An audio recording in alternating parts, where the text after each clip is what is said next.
Dee Dee Bridgewater. Hey, Dee Dee Bridgewater, Dave Lawrence, Hawaii Public Radio.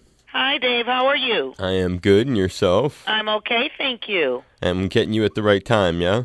Yeah. I am stoked.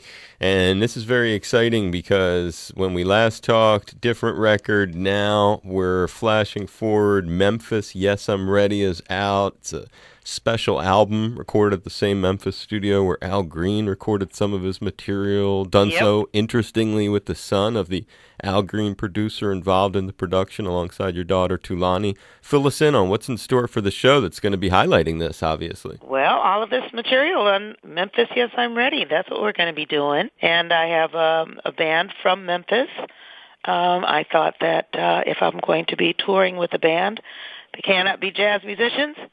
They've got to be the musicians who know this music, the musicians who will be playing it in an authentic way. So I have a wonderful band from Memphis, Tennessee. How many pieces? What do you have? We are a total of, hold on a second, I should know this by heart. But in terms of the musical instruments, there are 4 musicians, 6, including 2 horn players. So I've got keys, electric bass, guitar, drums, and 2 horn players. It's going to be and gigantic. 2 background singers. Are you doing just the Memphis? That's all I'm doing. That's cool. Well, that's nice. That's going to be a Yeah. treat for people because it'll be something they've never experienced before. Yeah. And you're going to be also sharing some stories, I imagine, about making it. Talk about this thing with the son of the producer who had worked with Al Green at that same studio, then working with you alongside your daughter. Well, Boo is what we call Lawrence Mitchell, who is the son of Willie Mitchell, who created Royal Studios. And Royal Studios just celebrated their 60th anniversary in November of 2017. So they are one of the last remaining family-owned recording studios, big recording studios in the United States. And it was like walking into a museum the first time I went into Royal Studios. The walls are lined, of course, with all of Al Green's album covers and his gold records and platinum records, and then also a lot of other musicians who recorded there. Willie Mitchell, as you may or may not know, started High Records and produced, a lot of artists, including himself, under that label, and did all of the recordings at Royal Studios. So, it's just beautiful. It's they haven't touched the studio because they want to keep that magic intact. Right. They don't want to change the sound. So, when you walk into the main studio, some of the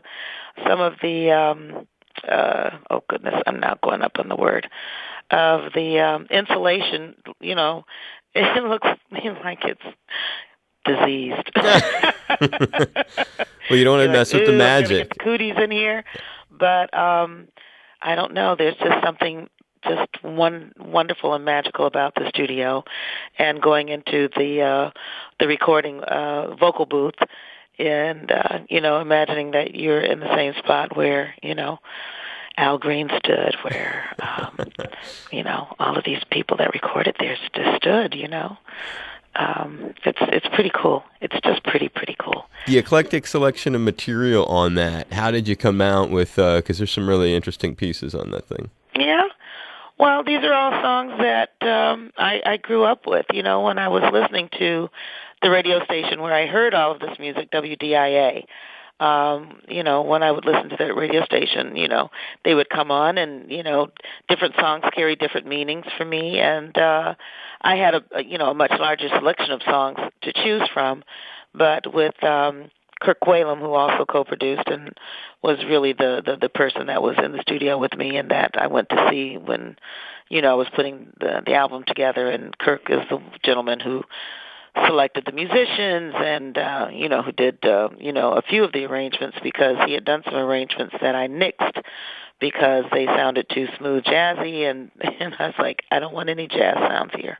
I want it to really be, close to the originals, and so that's what we ended up doing. We'd listen to the originals, and then we'd go into the studio and base our versions on those. And so it was just basically from a personal standpoint, and also songs that I felt worked well together. There were some selections that I was interested in doing, but when we would listen to them, I go, "Oh no, that's not going to go. That's not going to go." So they would get nixed.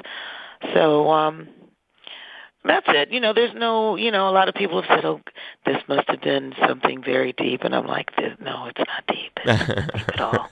I was looking for a project to do while my mother was transitioning. She had dementia, vascular dementia, and I knew that she was transitioning, and I just was looking for something that would be soothing for me, that would be light, where I wouldn't have to think a lot, where I could have a good time, something that would allow me to dance, and something that would lift me up. So this album is the album that I did for me.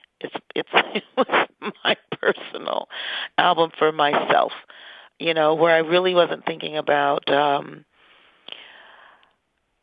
how, the jazz world was going to take it. It came on the heels of me having won, the 2017 NEA Jazz Master Award. And so I think my career is pretty solid in jazz, and people know that. And I think I have the right to veer off and do something outside,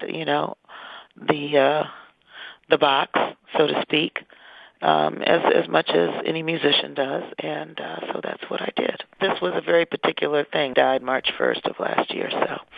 I am sorry to hear that about your mom. Yeah, and she never wanted me to do any blues, and so I figured, since she was transitioning and she didn't really know what I was doing, that I could go on and do something I'd always wanted to do. It's a powerful thing. Yeah. Honoring our mom. Well, not really. I'm not really. I'm disobeying my mother. Because she did not want me to sing this music. So the soul music she didn't mind, but the blues she was not very keen on. But why was that? Well, my mother was from a generation where in the black community the blues music was taboo. It represented a lot of negative. It had a lot of negative connotations to it. So I'm sure that's where she was coming from. When I was young and just starting to sing, I didn't ask her why. I just was obedient. I said, "Yes, Mom." I'd always throw in a blues, when I'd perform live, and I'd stick a blues in on a few of my albums. I've stuck a blues number in, but yeah. You've also been honoring online, at least I saw a cat who, I remember getting to meet him once, seen him a few times, Hugh Masekela, who passed recently. Oh my goodness, I was just speaking with a young singer named Somi, who I absolutely adore, who Hugh mentored, and he called her his daughter. And she was just sharing with me this morning. I didn't know this about her. All of the things that he had done for her. And she was actually in Johannesburg with the Masekela family at the time of his passing, and was involved in a lot of the memorial services for him. I loved Hugh Masekela. I absolutely adored Hugh Masekela. I met him through my second husband, whose name was Gilbert Moses, and then we became friends on our own. And I actually, the last time I'd seen Hugh was towards the end of, no, it wasn't. It was actually the beginning of 2017. He was in New York. And I went down to hear him a couple of nights. And he was working on a musical about his life with the choreographer, George Faison. And he and George and I had talked, and I was going to get involved in that. But the angels took him. They took him, and I miss him very, very much, very, very much. He was a beautiful human being who told the truth through his music, and who stuck by, his political beliefs, and who rallied around the Goodness, I'm having a lapse of words here. The abolition of the apartheid regime. So he was someone very special to me.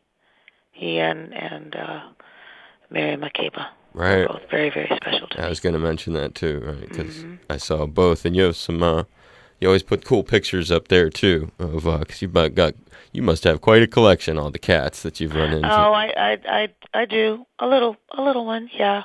I can imagine. Well, on a positive note, and it is positive to remember people. It's totally positive. Even if it's somber, it's important because that's how that's done, and I know it well. But you mentioned Gilbert, and I was seeing, and it makes me think of Chyna, your daughter. And oh my goodness, you know about my daughter Chyna? Yeah, well, I got to be somewhat prepared talking to a person like yourself. Oh, that's really cool. I appreciate that. That's not often the case, so I do appreciate that. And I saw the Chyna must have been having a good time, and you must have been having just as much of a good time watching her with Iggy Pop explain what she was involved in there. That looked like so much fun.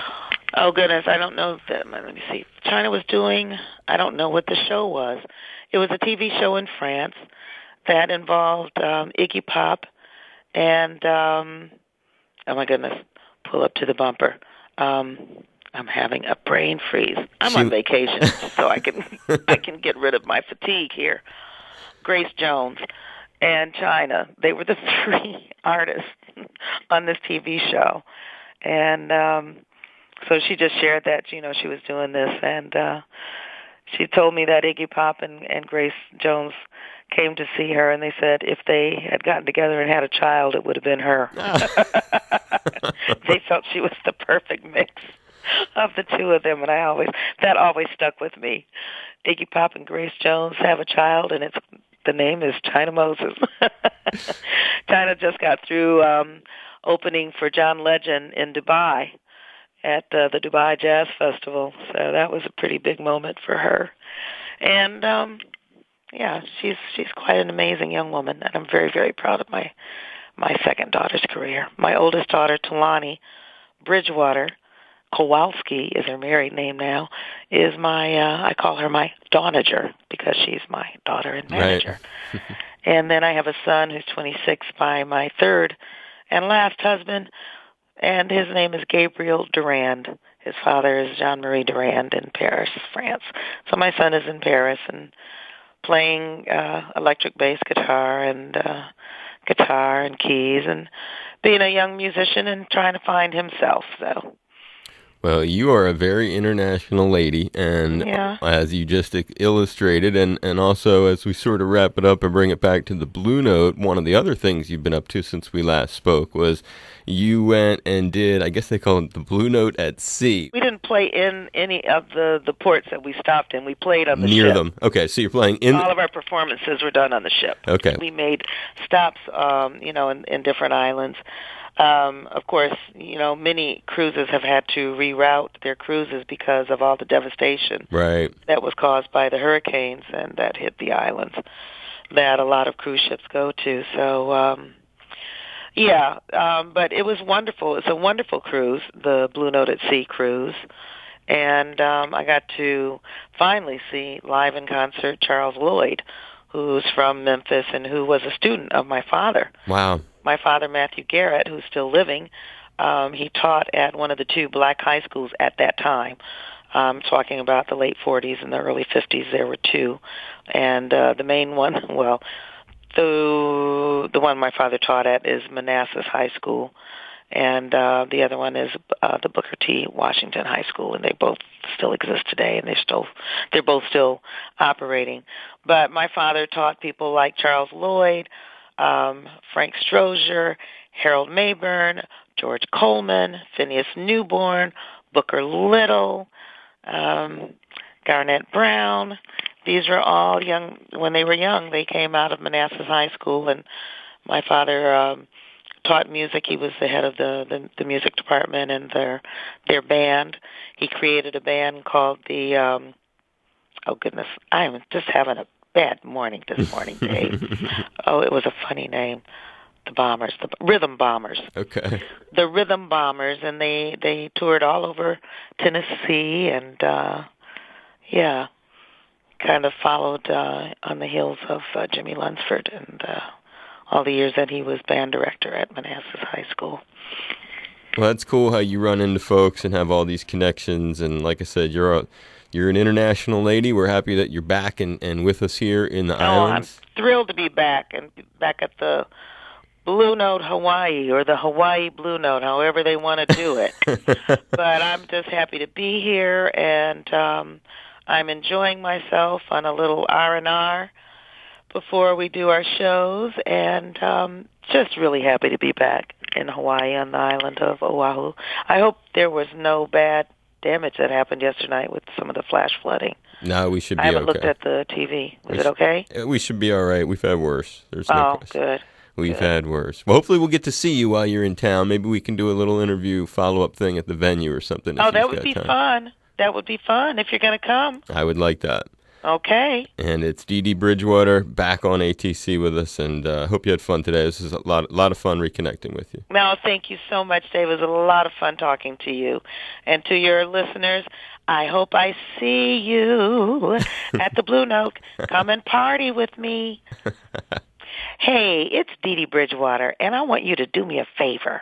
Show this station some love, and please make a pledge right now, because this is where my buddy Dave Lawrence works. Aloha, Dave. Aloha, everybody. Make that donation right now. Awesome. You're the best. Thank you. You're so welcome, Dave. And I'll see you. I look forward to seeing you at the club. I'll see you there. Be safe. Okay, you too. Aloha. Okay, aloha. Bye-bye. Bye.